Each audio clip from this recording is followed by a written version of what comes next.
Hello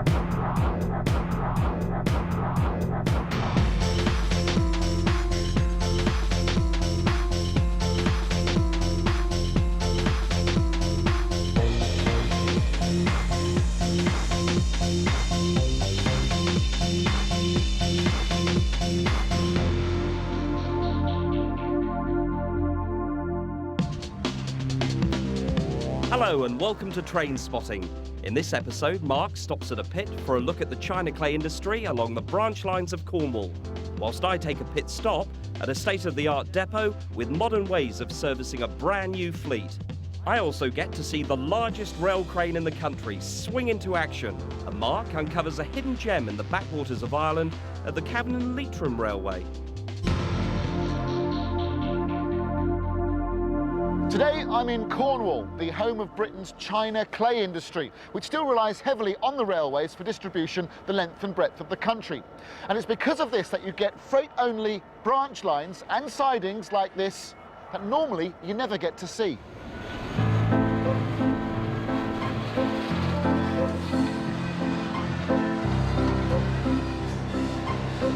The number of these branch lines in use today is a tiny fraction of the number that once ran across the Cornish countryside. These provided the hundreds of small drying kilns with sidings where the clay could be loaded into wagons. Although the tracks may have been pulled up a long while ago, the route of these disused branches is still evident from the kiln chimneys sticking up above the tree line. Maurice Dart knows the history of these lines like those on the back of his hand, and he showed me around a disused siding. What relationship have the railways in Cornwall and the clay industry had over the years? They've been quite intertwined. Oh, very much so, because before the railways came, all the clay had to be transported by horse and horse-drawn wagons, often on poor roads which became deeply rutted in the winter time. Yeah. This was labour-intensive and very time-consuming. So as improved methods of drying with pan kilns were brought into use, so the railway network developed with branch lines with sidings coming off them to feed these kilns. Now this is one of the kilns. That's so right. What would have happened here? Because there are 4 different levels. This was Imperial number 2 kiln. Yeah. And right at the very top, in the back round, there was the pit, which was Imperial Goon Barrow Pit. Then from the pit, it came down to the next level where the clay went to the press house to get it into a press cake, about 30% moisture. This was chopped up and loaded onto a trolley, and the trolley was wheeled out to the next level, and that was the pan of the kiln. The hot gases from furnaces at the far end ran underneath. After about 3 days, it would be dried, and it would be loaded by pick and shovel out over onto the linny. The linny is the storage area, this level. So wagons basically would have come up here. Wagons would have come into this siding, and the siding serving the next kiln up came outside it and ran around the corner to this kiln. To that kiln, I see. What sort of locos would have worked these branch lines? Well, these lines, a lot of them had the Great Western pannier tanks, and before that, saddle tanks. Yeah. This particular line was very rate restricted and had very lightweight engines on it.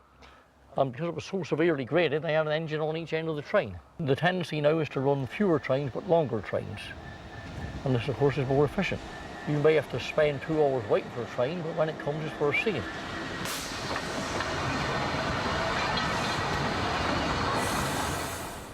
Imerys are the largest producers of China clay in Cornwall, and Ivor Bowditch, their community and public relations manager, explained to me how the clay is extracted. As you can see, we have a high-pressure water cannon washing the clay out of the clay-bearing granite.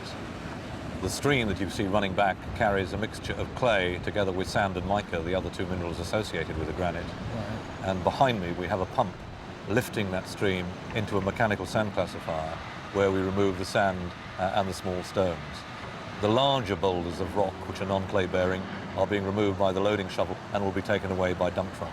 Right. Leaving the pit, we will have a mixture of clay and mica, which will firstly go through a thickening stage where we can recover the water, and then the liquid clay and mica go into a network of pipelines, almost 200 miles in total, which will take the clay on to the next stage, the refining stage. So then you have this dry clay. What's done with it? Is that when it's distributed by road and by rail? Yes, the areas that you've seen where loading is undertaken, these are adjacent to the drying plants. Loading will be from the bulk store arranged by a front-end loader, which will then load either into rail or into road. And we're moving almost 1 million tons of clay annually by rail. railways are used to transport the clay either north to the West Midlands or Scotland for the pottery and paper industries, or the short run down to one of the two purpose-built docks on the Cornish coast. We were lucky enough to be allowed into Foy Harbour to see an EWS Class 66 bring in a rake of CDAs.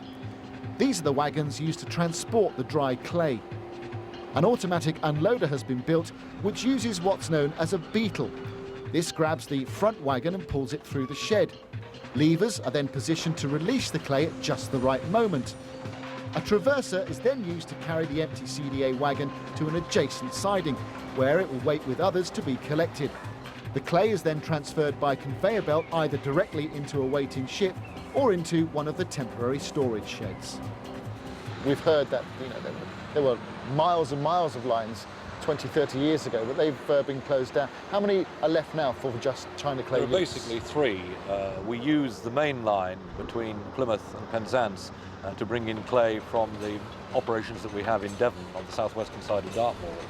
And then we use part of the Newquay branch line, bringing clay in from the rocks drying location, and we use a dedicated mineral line which comes off the main line near St Austell and runs up to Parkendilloch near St Denis. So there are basically three lines, and two of those lines are also for passenger traffic.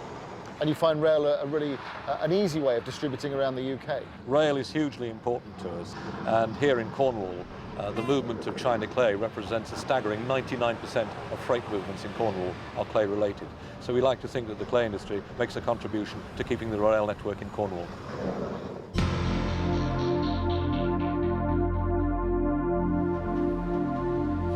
With the massive investment in the railways, modern trains need modern methods of servicing. I'm here at Northern Depot in Southampton, purpose-built by Siemens to service the new Desiro fleet for South West trains, and it takes maintenance to a new level.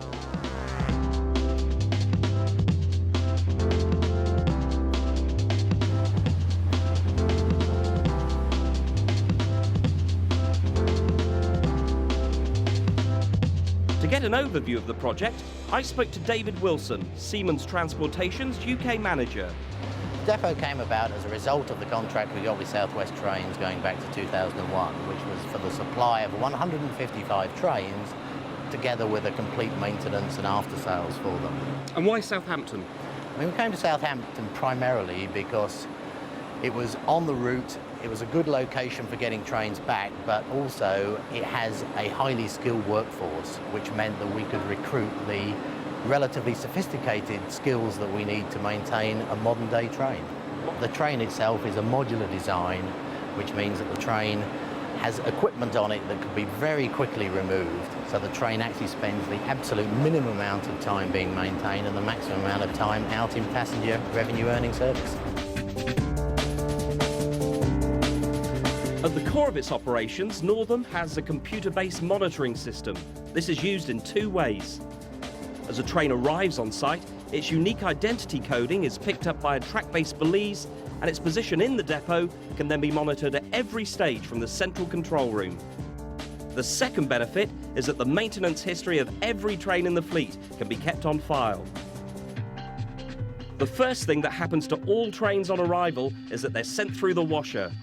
Knowing the identity of the train and when it was last washed helps ensure that it receives the most efficient washing program. As well as being clever, the washer is also eco-friendly, with 75% of the water being recycled. A squeaky clean train is now sent to either the outdoor sidings for interior cleaning or directly into one of the maintenance bays. At over 200 metres long and with 4 bays, the shed can hold up to 8 4-car trains, and you can see how it's been designed to provide a bright, clean, efficient working environment. Before any work starts on a Desiro, its internal TMS or train management system is downloaded. This provides a computer-based log of the train's recent performance and is combined with the data from its service history to enable both necessary repair work and regular servicing to be carried out in one visit. The way that this is done has also been thoroughly modernised, as Eddie Milligan, the production manager, explains. The way the depot's laid out allows us to do a pit stop approach. We have access platforms at all the levels we need them. We have a bogie drop, which allows major components to be changed. The components we take off that have defects on them are actually sent away for repair. And give us an idea of what's modular on the train. Everything below sole bar on the train itself is classified as modular. Even the bogies themselves that the coaches ride on are classified as a module. Then we've got brake units, traction units, air conditioning units, compressor units. They're all modular. And how has that changed the amount of time that trains are in? It's taken the time down by at least 75%, and we're able to change a bogie in, for instance, 2 hours. And you've got plenty of other procedures in place here, for example, being able to let guys get on with trains without being worried about anything. Oh yeah, most certainly. It's imperative that the safety of the staff is maintained. Once the staff have used their data key, they all have a unique data key and they're trained to use it. Before they go on the train, they have to actually log onto a road.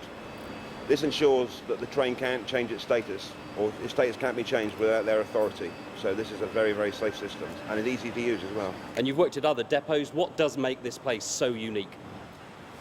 It's all the modern systems. Yeah, I can say how clean it is and how new it is, but it is designed for the train maintenance. Yeah, and it's most traditional maintenance depots have been there 100 years. Yeah, and you maintain within that facility. This depot is special because it's designed to maintain the Desiro unit. And how long is this one going to be visiting for? This will be released for service this evening. Yeah, so it'll be stopped for about 6 to 7 hours, and then it'll be returned to service tomorrow morning. So another example of a nice, clean pit stop. That's right, yes.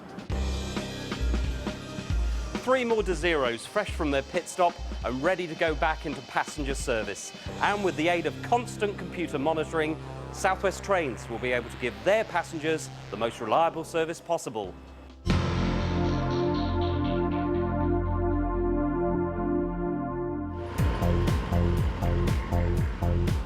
Got to move a 50-foot S&C signal and control panel weighing over 20 tons? Then you need one of these, a Kirov 810C rail crane, capable of lifting up to 100 tons with a maximum reach of 20 meters. Its arrival has revolutionized the world of track maintenance. As there are only 2 of them operating in this country at the moment, they're very much in demand. And this particular Kirov is operated by Grant Plant, part of Grant Rail. It travels the length and breadth of the country, helping with track relaying projects, trackside construction, and emergency lifts. It can't travel very far under its own power, so it's pulled, usually at night, by an EWS loco, and can be moved at speeds of up to 60 miles an hour.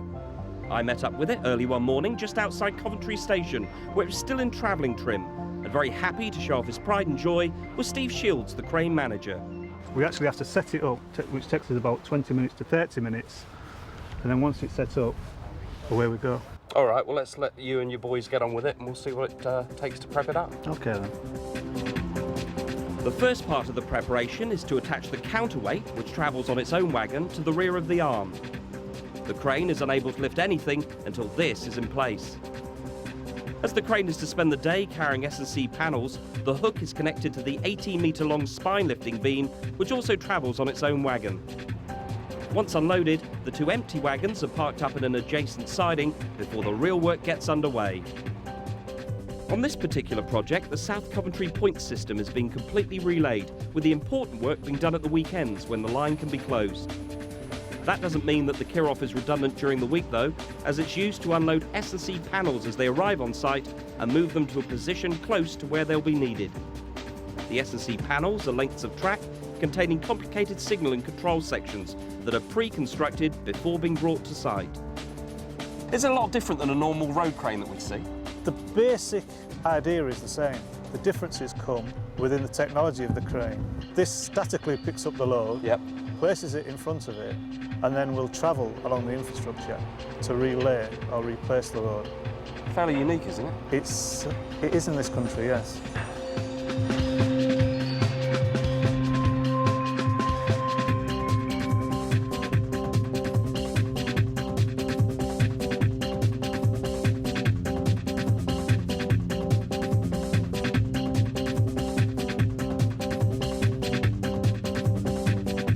The old cranes were all dials and fixed and lights, whereas this one's all new computer technology. And what can that technology help the operator with? It helps with height settings, slow limits, and the total configuration of the crane when it's lifting loads. It can tell him what load he's lifting, it can tell him what his hydraulics are doing, it can tell him what his electrics are doing, it can tell him all the radius and every other angle that it can tell him. Just about anything but a cup of tea there. I was going to say, we've seen it going up and down the track and lifting track panels. It's not its only purpose, is it? No, as I said, we can also do bridge work and gantry work, but I would say about 80 to 90% of the time, S&C reeling and track panels is what we use it for. There are a couple of things that this crane is capable of that I thought were really quite amazing. The first is its ability to self-level. Once the load has been picked up and the stabilizers pulled in, the computer activates leveling servos that ensure that the weight of the load is evenly distributed across all of the axles before it moves along the track. On most cranes, the back end of the crane has to rotate in response to the arm at the front. The Kirov, however, can go into swivel mode, which keeps the back end in line with the body of the crane whilst the front slews. In this mode, the weight limit is restricted, but means that the crane can operate in very tight spaces. And I've got to say, this looks like a really nice piece of kit. It's a big toy, isn't it? You could say that, yeah. The guys and myself, we tend to treat it as our own. I can give you a perfect example. Was an old guy who'd been on the railway quite some time, and he saw the Kirov in action, lifting a very heavy load across the station platform, and he says to me, "That is awesome, man, that is awesome."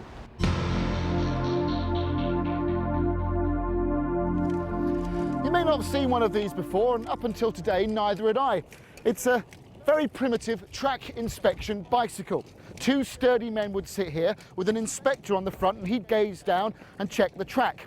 And if you look at the track, it gives you a clue as to where we are today. 5'3" gauge, which can only mean we're in Ireland. And this is one of the more unusual and rare exhibits of the Cavan and Leitrim Railway. It is the hard work and perseverance of just one man that has saved the Cavan and Leitrim from vanishing into obscurity. And that man is Michael Kennedy. Now, Michael, the Cavan and Leitrim Railway is not a broad gauge railway, is it? No, it's 3-foot gauge. And why was it built? What's the history of the line? Well, the line was built to help the west of Ireland, to bring prosperity. And at the time, the British government gave money to the companies that built the railways. So what's the history of the Cavan and Leitrim then? Because that wasn't really a passenger line, was it? No, not at all. It would carry goods. And the two things they carried were coal from Arigna and cattle from the Midlands going out to the Irish ports through the north. Mm. Thousands and thousands of cattle. And how long have you had this place? About 10 years. What made you buy it? Just the love of railways and to do something right and to show people exactly what happened over 100 years ago.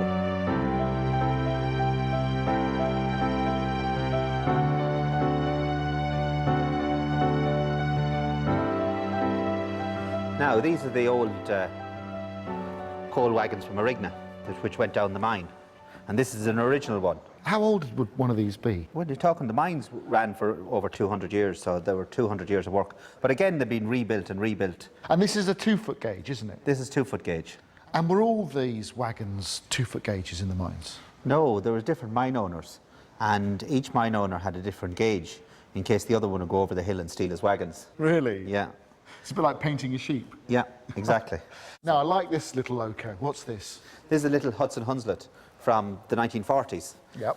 And it was built for the War Department in England and never used. And they actually run. They still run? They still run, and all I've got to do is put my foot on there and there.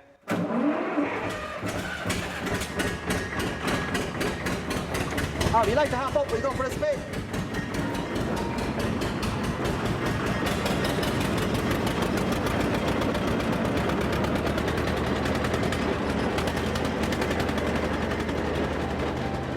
It's not just railway history that Michael has been trying to preserve. He's also amassed an amazing collection of old buses and planes that he's saved from the scrap heap. Now, Michael, this looks like a bus on railway wheels. And that's what it actually is. It's been a bus converted to run on rail as a carriage. Where did it come from? It was first built in 1955, an AEC Regal bus for the Great Northern Railway.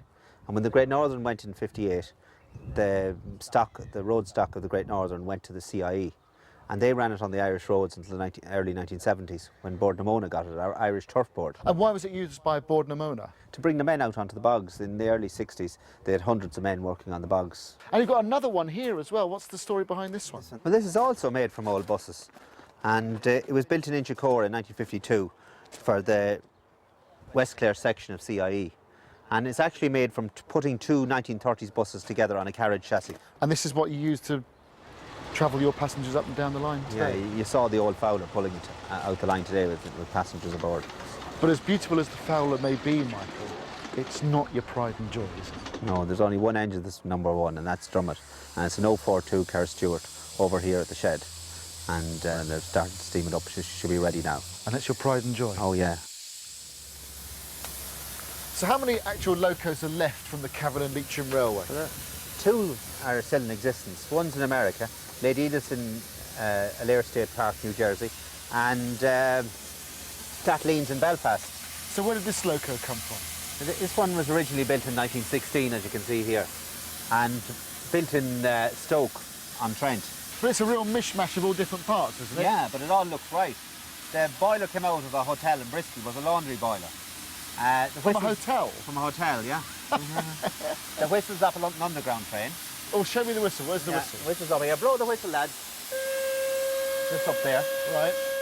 And one thing I noticed is all the Cavan and Leitrim locos had cattle... Cow catchers. Cow catchers. And there was a thing from the Wild West. All the American engines had them out on the prairies. So the buffaloes came across the tracks. They wouldn't derail the trains. Can I have a go on it? Yeah, and if you want to come out the line with it, you can. I'd love to. Go on, let's go. Okay.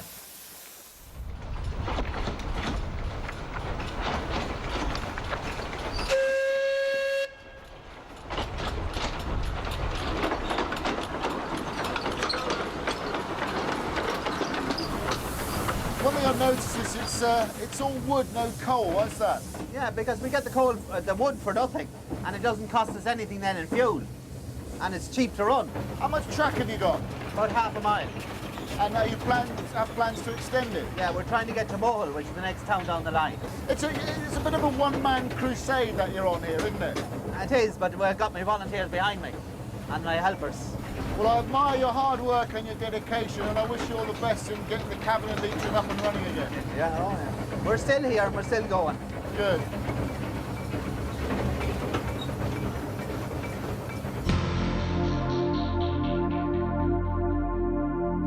That bike thing you were on was really smart. How fast did it go? Only about 10 miles an hour. 10 miles an hour. So how long would it take you to cycle from here to Crewe? About 2 days, 14 hours. Wow, but if I got on and pedalled as well, we could do it in half the time. No, there'd be 3 times the weight. What do you mean? And it'd upset my rhythm. And then there'd be...